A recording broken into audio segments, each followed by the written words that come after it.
is Fox 5 News, live in Las Vegas. All right, we all had those teachers or mentors who inspired us growing up, and one local doctor will have a hard time forgetting one of his. Yes, that's because he trained with the man who just won the Nobel Prize in Medicine for his work with in vitro fertilization. We'll be talking with the local doctor about his work up next. Welcome back, everybody. That is a picture of Dr. Robert Edwards. He is the father of in vitro fertilization. He just won the Nobel Prize for Medicine last week. He created the method that has now helped some 4 million babies be born all across the world. Dr. Jeffrey Scher trained with the Nobel Prize winner and opened the first private IVF clinic right here in Nevada more than 20 years ago. He joins us live today to talk about his work. Also, Tracy Singh. She is an almost mommy and is carrying a little baby, thanks to Dr. Scher's work. Absolutely. Let's start with you, Tracy. Congratulations. When are you due? December 4th. I love it. Tell me about your struggles and why you went to Dr. Scher to get some help. Well, I've been at the fertility process, as you would say, for about 2.5 years.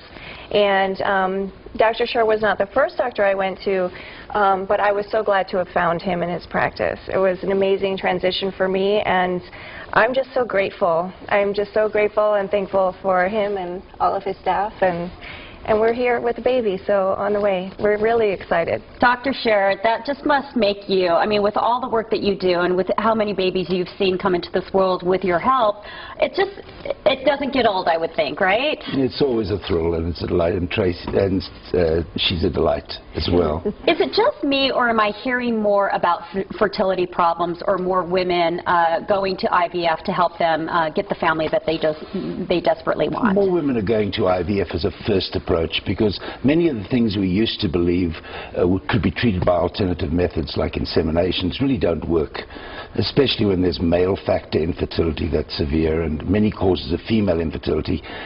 Surgery is now outdated, it doesn't work. So IVF now, because of its high success rate, has become the first line of attack.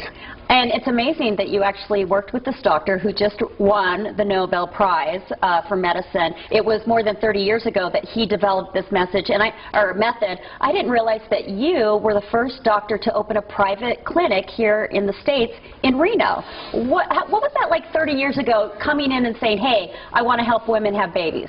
Well, I knew his partner, Dr. Steptoe, very well. I'd worked with him when I was out of the country, and he invited me to come to England, and so I went there and worked with him and Dr. Edwards, and came back and established the 4th program of in vitro in the country, and it was the first one in the private sector, non-university setting. Okay. And that is 16,000 something babies ago. Wow, that's amazing. How's the process changed in the last 30 years? Is it, I know a lot of couples who go through it a couple of times before they get the outcome that they want. How is it changing in the medical world? Well, it's changed dramatically. It's more successful. And today, with new technologies, we can actually identify which embryo, that's the fertilized egg that is divided, is more likely to make a baby by a factor of 2 or 3.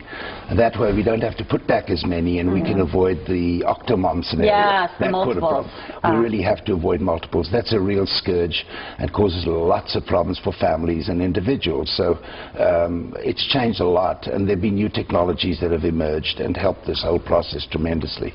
Tracy, what would you say to any couples out there who are kind of still on the fence? They've been trying for a while but haven't gone to a doctor to inquire more about their options? I would say don't wait.